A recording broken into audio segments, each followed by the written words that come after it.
Yeah, I'm him signing in on y'all. Yeah. What's happening, people? How y'all doing out there? Yeah. We're gonna talk about today. Man, you know what? Let's talk about getting in trouble. And you know, back in my days, we didn't have social media. Well, I ain't had nobody to tell me all this stuff. I couldn't just log on social media and somebody tell you stuff that I'm telling you people today about getting in trouble. But the thing of it is that first of all, let me explain this to you. Like 99% of you people, you hate the law. You hate the law. But I'm going to show you the only way to beat the law is to obey the law. Rewind that back. The only way to beat the law is to obey the law. And you're probably saying, what am I talking about? Well, the law is created for you to break it. If no one ever broke the law, what would we need law for? But the law is created, the law is put in place for you to break it. So the only way to beat the law is to obey the law. You obey it, you done beat it. I learned that from a probation officer that I had, years ago. And like I say, he told me one time I come to see him, he said, I can look in your eyes and tell you hate this. He said, I know you don't like somebody telling you what to do. He said, he said, I can just see it that you hate this. He said, but I'm gonna tell you a way to beat this. He said, so you'll feel like, hey, I beat him. And he said, that is to obey the law. He said, the only way you're gonna beat the law is to obey the law. He said, so far, that's what you're doing. He said, every time I come on your job, you there working. He said, wherever I come to visit you, you there where you say you're going to be. So far, he said, you destroyed the law. You've beaten it. So yeah, he was right. But anyway, that's it, man. That's how you beat the law. If you hate the law that bad, you hate the police that bad, the way to beat them is to do what they tell you to do. Because like I say, they don't expect you to do what they tell you to do. They don't expect that. They wouldn't have a job if you feeding them by breaking the law. If you hate the police so bad, guess what? You feeding them, you putting food on their table by you breaking the law. So if you hate them so bad, stop feeding them. Stop putting food on their plate. Stop giving them a job. And as long as you break the law, that's what you're doing to the police. You feeding them, putting food on their table, and you getting them a job. Because that's what they're for. They are for people who break the law. That's what the police for. They're not there for people who don't break the law. But yeah. Another thing, once you get yourself in trouble and you go in that courtroom and you just take a look around and you see all those people in there, do you know what all them people saying to themselves? They looking at you and saying, boy, I'm glad I ain't him. I'm glad I'm not him. You see, you sitting here, nerves going all over the place, don't know if you gonna get there, if you gonna beat this case, don't know if you're not gonna beat it. They're gonna find you guilty. You don't know if they do find you guilty, how much time they gonna give you. All that junk going crazy. Your nerves is shot. You sitting there, you're a total wreck. You might look like you calm, but inside you catching pure hell. Your nerves is going crazy. And these people sitting here looking at you like, I'm glad I ain't him. Shoot, I get to go home to my family tonight. He don't. He got to go to jail. Well, see, I'm going to tell you something. What you doing when you get in trouble, all you doing is paying the price for somebody else's freedom. You see, you probably saying, what am I talking about? You paying the price for their freedom. Because what's happening is that you open up a door. That door that you opened up, that got you sitting in that courtroom, they behind you and they looking like, you know what they saying? Like, sure, I'm glad I know not to open that door. I know not to never open that door. Look where he at. Now guess what? You just saved another group of people. from not opening that door and being sitting in the chair where you're sitting at. You see what I'm saying? You paid the price with your life, and they sitting back and didn't even tell you thank you. You don't even get a penny for saving somebody else's freedom. You know, you giving up years out of your life in prison to save somebody else's freedom. Because like I say, they see the door you open up, they know now not to open that door. Because like I say, everybody make mistakes. You made a mistake by opening that door. Well, they coming along, they behind you. Well, I know not to open that door. I know what's behind that door, and I know not to ever open that door. Look at him sitting there. Yeah, I get to go home to my family. He finna go to prison. You see what I'm saying? You paying for it with your life. You basically being a flashlight for other people. Then another dummy come along, got in trouble. Same thing. He opened up a different door. You know, everybody in the courtroom saying, shoot, I know not to open that door. I know not to open that door. Shoot, I ain't gonna open that door because, like I say, that guy sitting in that chair that learned me.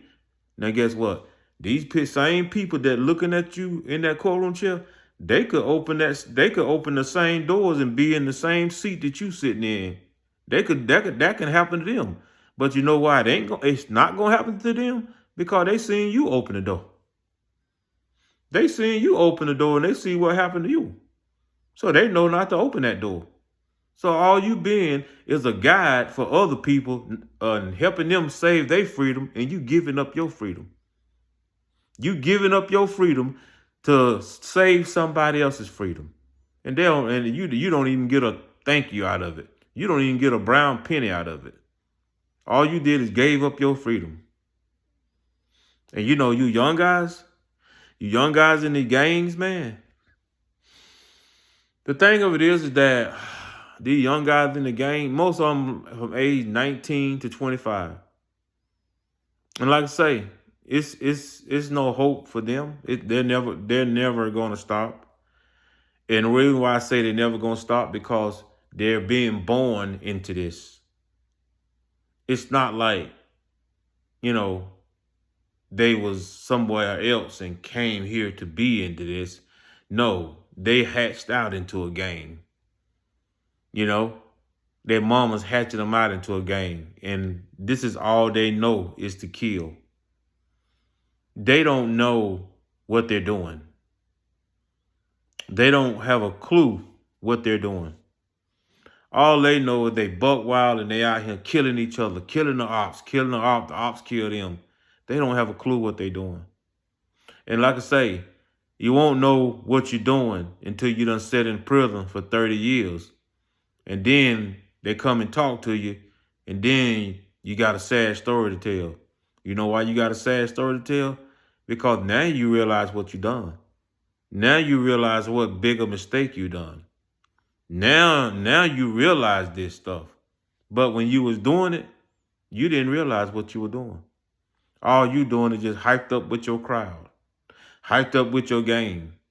But once you done sat in prison 30-something years and they come and talk to you, well, you know, man, I was just a kid. You know, like I said, I've been in here, and like I say, you know, they only feed me, you know, badly feed me, and the food is cold. And like I say, you know, the water leaking through here. You know, we done told them the water leaking and all this, and you know, we only get 1 hour to be outside. I can't get I ain't seen the sun in 20 years. You know.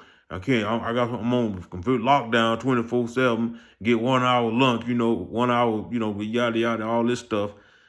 But you see what I'm saying? And see, you tell that sad story once you in there. And it sounds ugly. But what you fail to realize that it's designed to be that way. It's not, jail and prison is not designed for you to like it. It is designed for you to hate it so that you'll stop coming back there. So that you'll stop coming. So that you'll stop coming. So that you'll stop coming. You know? So that you'll stop coming. So you get on cameras and I feel a lot of people get on camera and talk about prison and jail, how bad it is. Well, that's the fruit of it. And maybe they should broadcast that more to people, young people. Broadcast it more to people how it is. Because what people think today, They think prison and jail is a summer camp. That's what they think it is, a summer camp. Oh, you have fun with your boys as soon as you get in there. Oh, you with your boys. But once you done said in that 30 years, that's when reality finally sinks in. I guess it's take time for the brain to mature. When the brain mature, then they come to their senses. Cause most of the ones you see that's talking they talking out of regret. You know, you see them do videos, they interview them on TV, and all the ones that they be interviewing that's got 30 and 40 years old, 50 years old, they regret their choices. But at the time when they were doing it, no, they didn't have a bit of remorse or regrets at all when they did the crime. But see, that's where we at. These youth, these young kids, the only way we're gonna stop this is these women gonna have to stop hatching out these kids in the gang areas. And I've said this over and over before.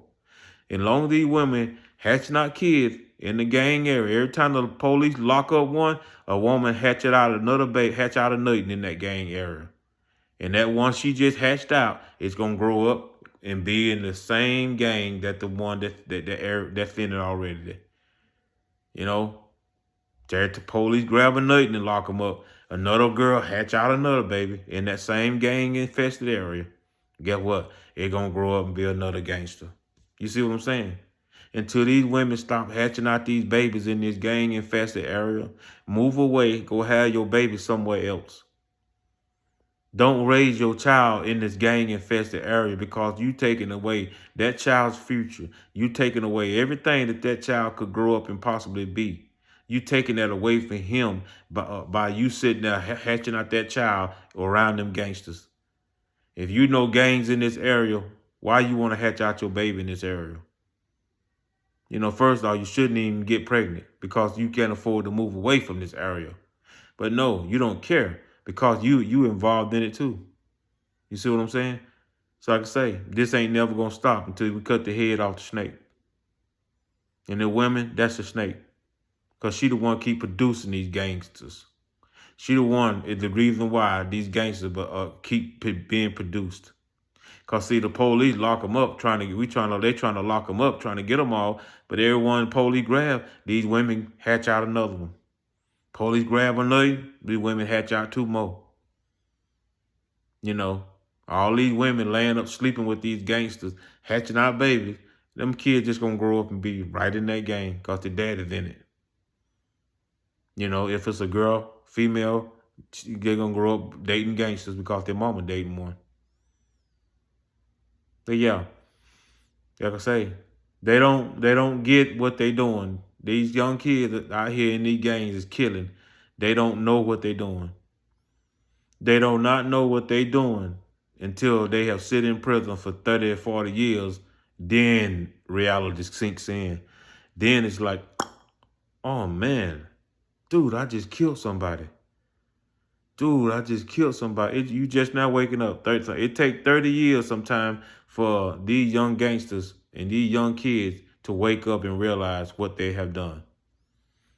You know, you've been out here killing, robbing, stealing, hijacking cars and people and doing everything, but you don't realize what you've done until you done sit in that prison 30, 40 years. And you realize that prison camp that it was when you first got there, it ain't that no more. It ain't that no more. Now it's done got real. And the bad part about it, you sitting there 30 years, more than likely, if you don't repent and get your life right with God, when God gets you for all that murder and stuff you doing out there, it's going to be the worst day of your life. But yeah, just want to stop in and share that thoughts right there, man. But you people, young guys, man, y'all need to think twice about getting in trouble. But like I say, what I'm telling you, I ain't had nobody tell me this, you know?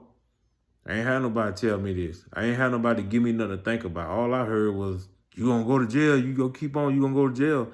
Well, I see people go to jail every day and get back out. So what about that to make me don't want to get in trouble? No, I ain't had nobody sit down and tell me what I'm telling you. No, you sitting in court just looking around, your heart beating fast. You scared. You don't know what they're gonna do to you. You hoping you get to go free. You hoping if you don't, they don't give you much time. And the people sitting here being glad that they not you. No, they know not to open that door now because you open it. And they now see what's in that door. So guess what? That's another door that they get to walk past and stay free. Somebody else come along, open up another different door. Whoa, I know not to open that door. Man, they get to walk on a little bit farther and free.